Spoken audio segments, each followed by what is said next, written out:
Во природата постои големо разнообразие на форми кои се наоѓаат на разни еволутивни степени на развиток, сврстени во различити видови, родови и класи. Не помало разнообразие во формите постои кај домашните животни и одгледуваните растенија. Денес постојат огромен број сорти културни растенија и раси домашни животни. Тоа покажува дека варијабилноста кај овие последните е поголема во споредба со варијабилноста на видовите во слободната природа. Големиот биолог Чарлс Дарвин уште во минатиот век открил дека причина за еволуцијата на дивите видови во слободната природа е природниот одбор и борбата за опстанок, а кај домашните животни и одгледуваните растенија вештачкиот одбор што го врши човекот во производната пракса. Тоа не значи дека природниот одбор не делува и на овие последните. Од делувањето на природниот одбор и природната селекција не е ослободен и самиот човек, само што биологијата и генетиката не сториле многу во расветлувањето на овој проблем, можда најповеќе од аверзија поради расистичките и фашистичките искривувања во науката во оваа област во блиското минато. При разгледувањето на овој проблем треба да се има предвид исто така дека еволуцијата во природата траела многу долго, така првите живи организми на земјата се мисли дека се појавиле во палеозојско доба пред околу 800 милиони години, додека првите домашни животни и културни растенија се појавиле само пред околу 7 до 10.000 години. Постојат различити методи во селекцијата со кои земјоделците и селекционерите се служеле и денес се уште се служат во создавањето на нови сорти растенија и раси домашни животни. Еден од најстарите методи е несознателниот одбор, со кој луѓето се служеле уште во најстарите времења од своето постоење. Дарвин, од кого потекнува и називот несознателен одбор, укажува на фактот дека овој вид на селекција се применувал и кај најпримитивните племења и народи. Тој се састои во тоа што тие за приплод и понатамошно размножување ги оставале само оние единки и соеви растенија и животни, кои по своите квалитети и полезно за човекот се разликувале од другите единки во популацијата. По овој пат биле создадени сите местни сорти растенија и раси животни, кои биле тесно прилагодени кон регионалните услови и одиграле пионерска улога во понатамошната селекција. Првите методи во селекцијата, што темелеле на научни основи, се масовиот и индивидуалниот одбор. Тие биле создадени уште во 19 век, во времето кога земјоделството ослободено од споните на феудализамот бележи први своји успеси. При масовиот одбор, избор на единки кои треба да дадат нови сорти растенија се вршел само по фенотипот, надворешниот изглед на единките.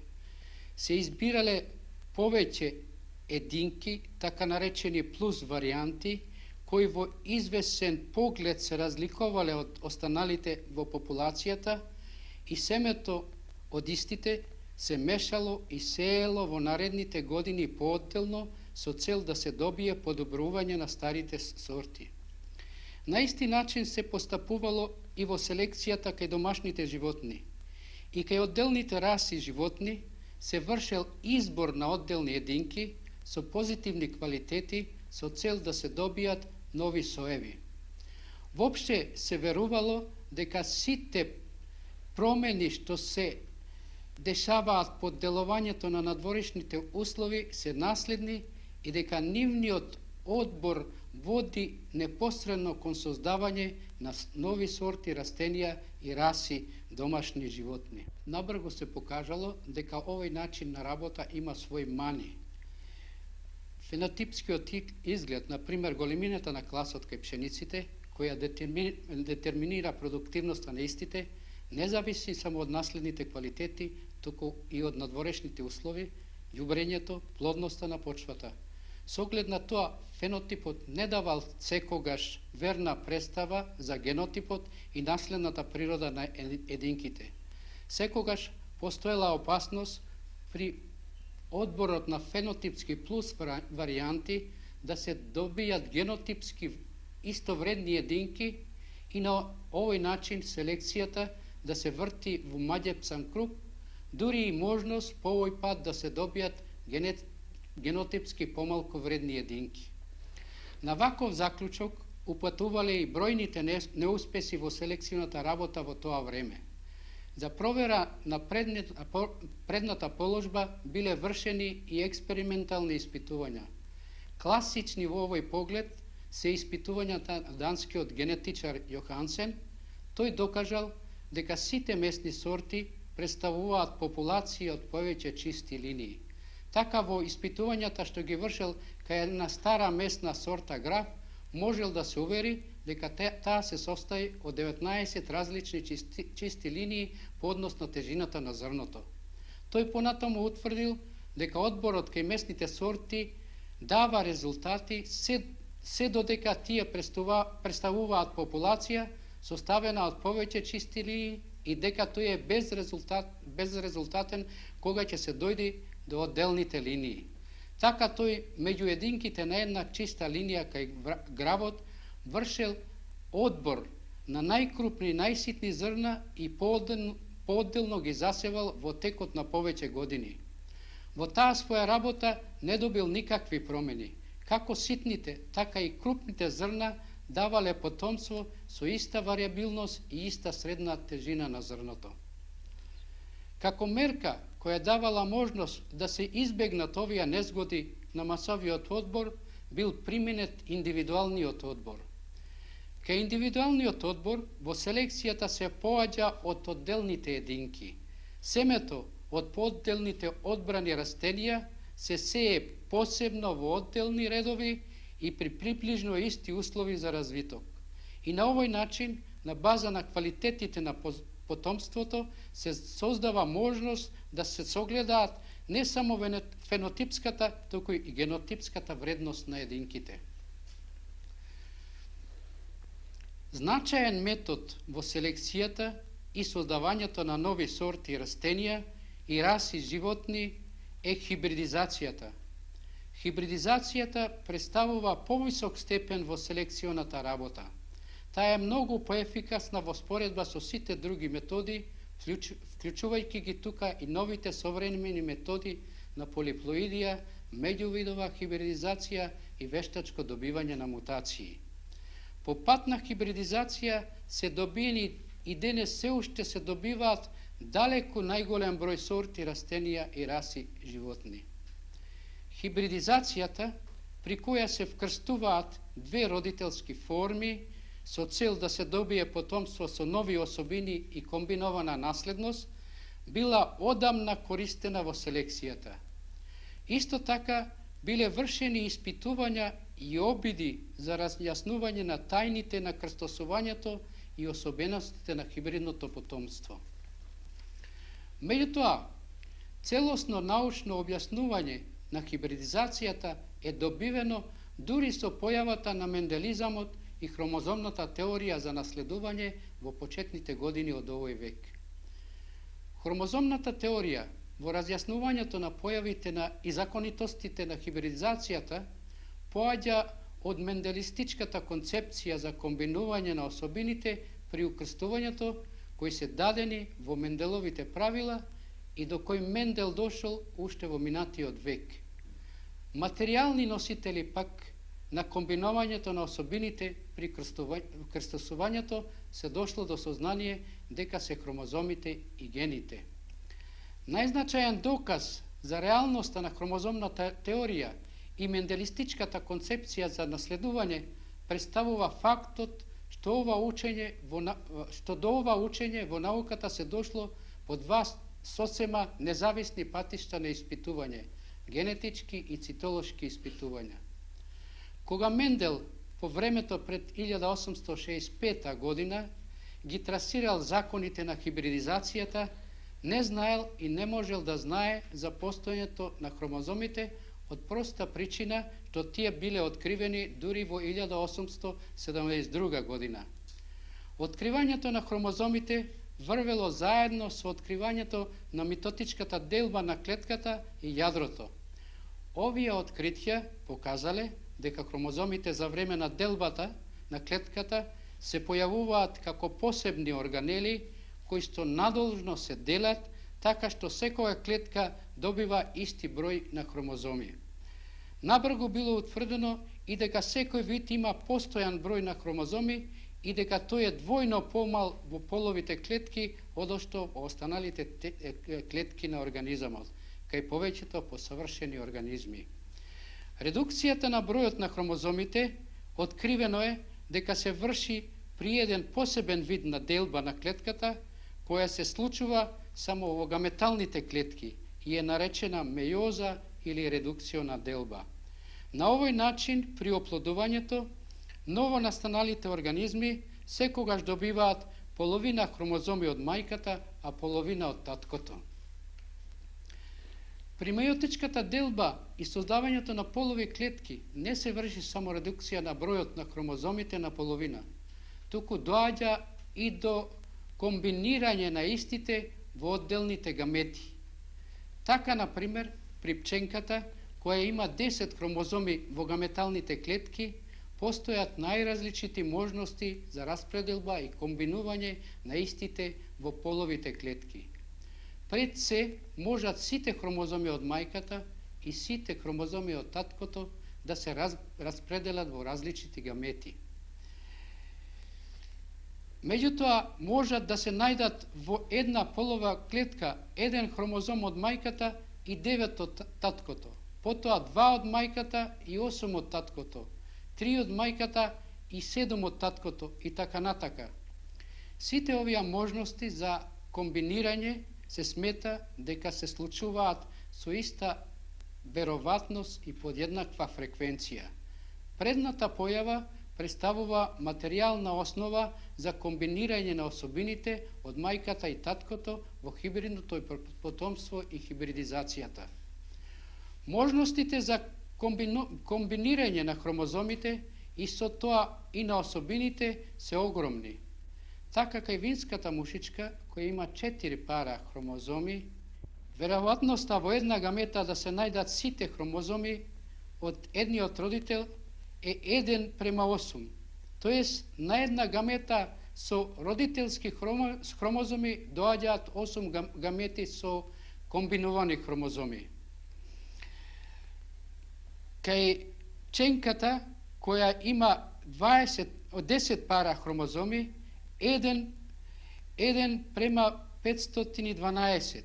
Кај човекот кој има 23 пара хромозоми, 1:4.996.304. Меѓутоа, сепак во почетните години од хромозомната теорија постоеле и дилеми и нерешени прашања во овој однос. Бројот на особините познато е дека е практично неограничен, па со оглед на тоа се поставувало прашањето како е можно да се врши слободно комбинирање на особините кога се знае дека бројот на хромозомите е сепак ограничен и далеку помал. Особено оваа дилема се поставувала за оние видови кои имаат мал број хромозоми. Предната дилема ја решил Морган. Тој во испитувањата што ги вршил кај винската мушичка можел да се увери дека не постои потполно слободно комбинирање на особините во хибридното потомство, туку дека тие групно се наследуваат создавајќи групи на одделни сврзани особини.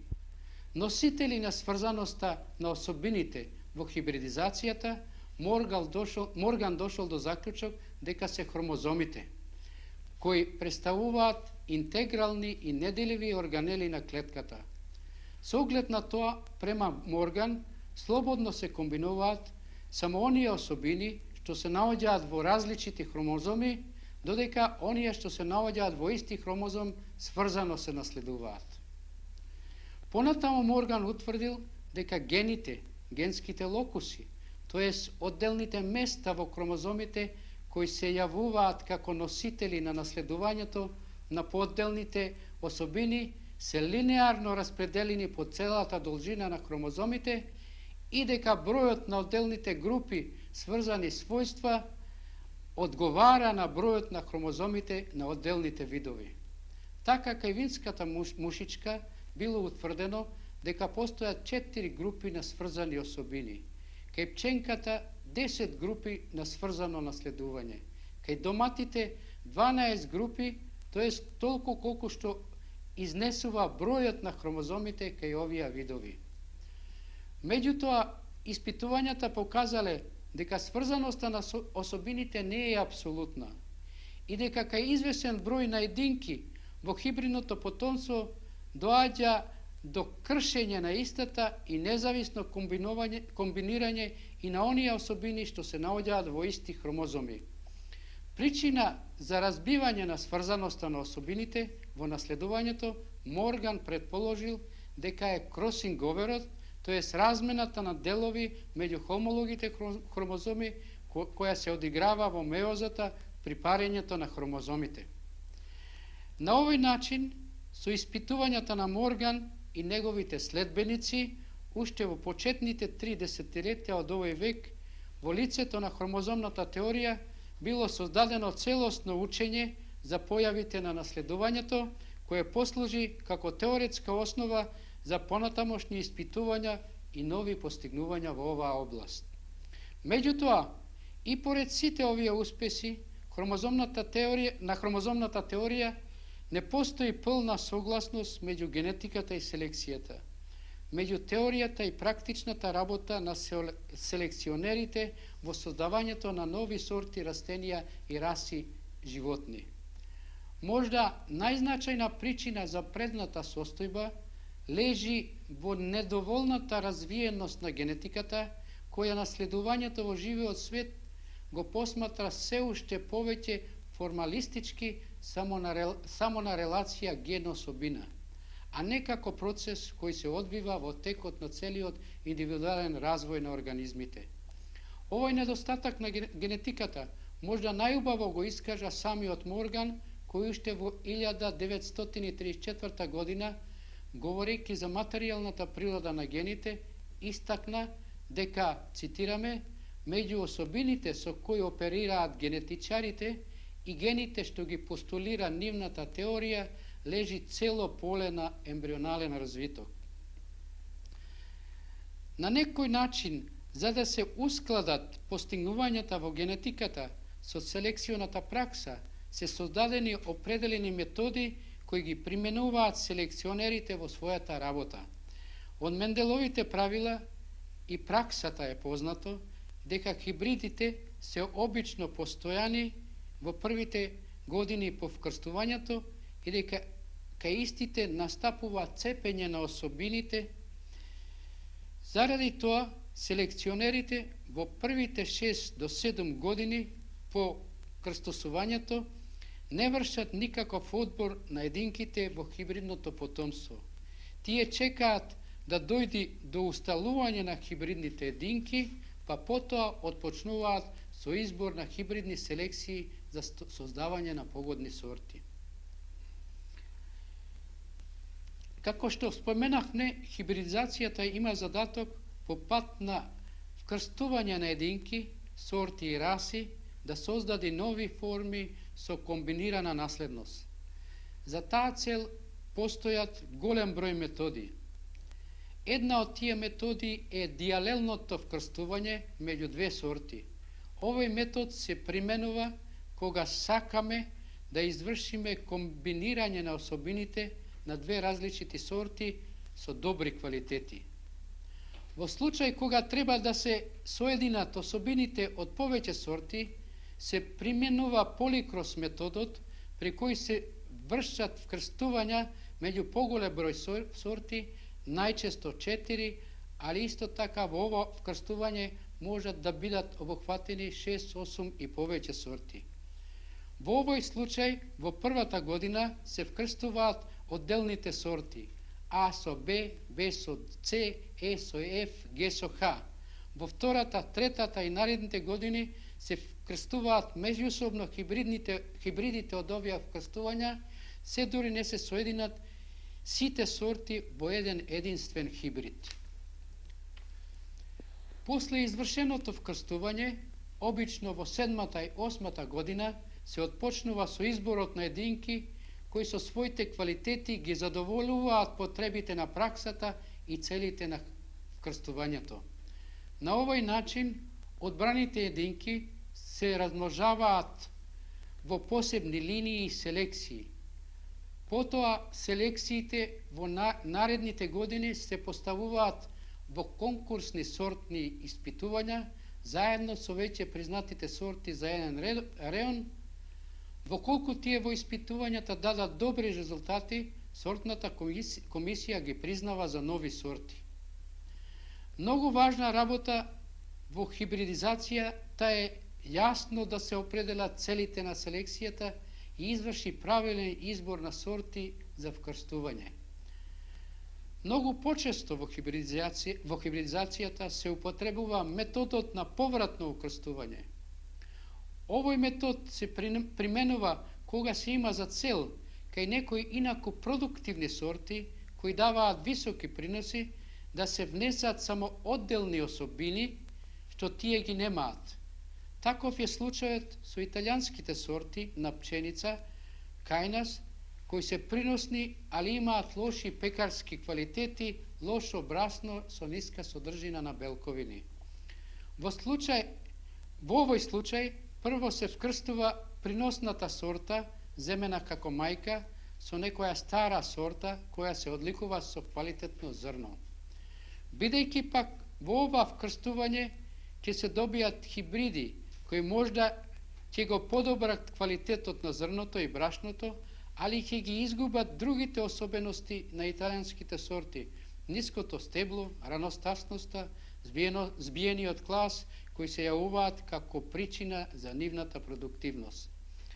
Заради тоа се врши во наредните години повеќекратно повратно укрстување на хибридите со приносната сорта, при што во секоја година се врши постојан одбор во хибридното потомство на единки што ја соединуваат продуктивноста на италијанските сорти и добриот квалитет на зрното на местните сорти.